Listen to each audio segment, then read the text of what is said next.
नमस्कार दोस्तों, आज की कहानी है क्या मीना को हुआ भारी दुनियादारी का एहसास। शोकाकुल मीना आंसुओं में डूबी सिर घुटनों में लगाए बैठी थी। उसके आसपास रिश्तेदारों व पड़ोसियों की भीड़ थी, पर मीना की ओर किसी का ध्यान नहीं था। सब पंडित जी की कथा में मग्न थे। पंडित जी पूरे उत्साह से अपनी वाणी प्रसारित कर रहे थे। आजकल इतनी महंगाई बढ़ गई है कि लोगों ने दान पुण्य करना बहुत ही कम कर दिया है। बिना दान के भला इंसान की मुक्ति कैसे होगी, यह सोचने की बात है। शास्त्रों पुराणों में वर्णित है कि स्वयं खाओ ना खाओ, पर दान में कंजूसी कभी ना करो। कलयुग की यही तो महिमा है कि केवल दान दक्षिणा द्वारा मुक्ति का मार्ग खुद ही खुल जाता है। 4 दिनों का जीवन है, सब यही रह जाता है। तो पंडित जी का प्रवचन जारी था। गेस्ट हाउस के दूसरे कक्ष में भोज का प्रबंध किया गया था। लड्डू, कचौड़ी, पूड़ी, सब्जी, रायता आदि से भरे डोंगे टेबल पर रखे थे।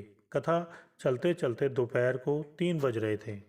अब लोगों की अकुलाहट स्पष्ट देखी जा रही थी।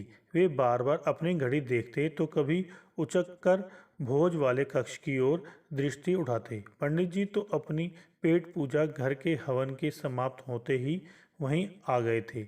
मनोहर की आत्मा की शांति के लिए सुबह घर में हवन और 13 पंडितों का भोजन हो चुका था।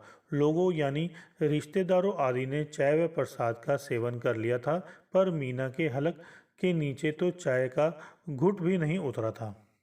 माना के दुख संताप से लिपटी मीना सुन्न सी हो रही थी, पर उसके चेहरे पर थकान व्याकुलता पसरी हुई थी। ऐसे में कोई उसे चाय पीने को बाध्य कर सकता था, उसे सांत्वना देकर उसकी पीड़ा को कुछ कम कर सकता था, पर ये रीति परंपराएं सोच व विवेक को छूमंतर कर देती है। शायद इधर पंडित जी ने मृतक की तस्वीर पर श्रद्धांजलि स्वरूप पुष्प अर्पित करने के लिए उपस्थित लोगों को इशारा किया।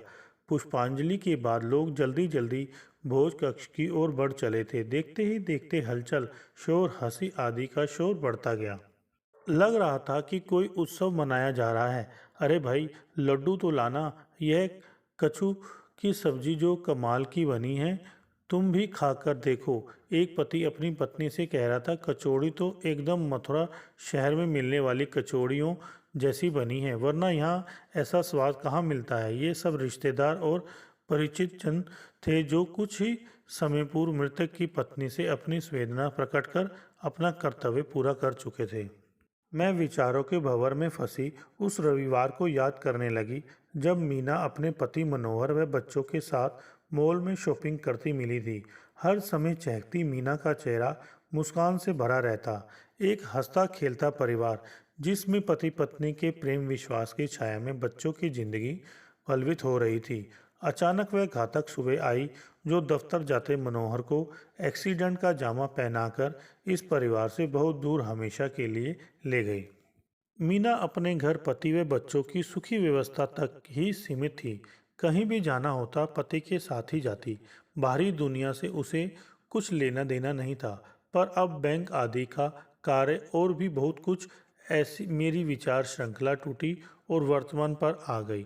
अब कैसे क्या करेगी मीना? खैर, यह तो उसे करना ही होगा।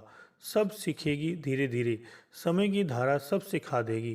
तभी दाहिनी ओर से शब्द आए, यह प्रबंध अच्छा किया है। किसने किया है?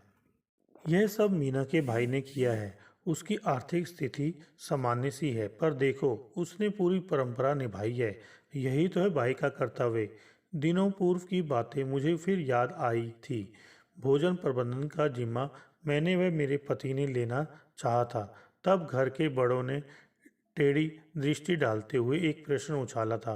तुम क्या लगती हो मीना की 2 वर्षों पुरानी पहचान वाली ही ना? यह रीति परंपरा का मामला है, कोई मजाक नहीं। क्या हम नहीं कर सकते भोज का प्रबंध?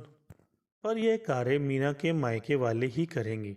अभी तो शयादान, 13वीं का भोज, पंडितों की दान दक्षिणा, पगड़ी रस्म आदि कार्य होंगे। आप इन सब में अपनी सलाह देकर टांग ना अड़ाएं।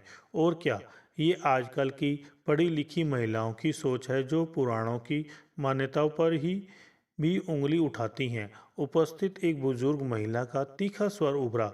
इस स्वर के साथ और कई स्वर सम्मिलित हो गए थे।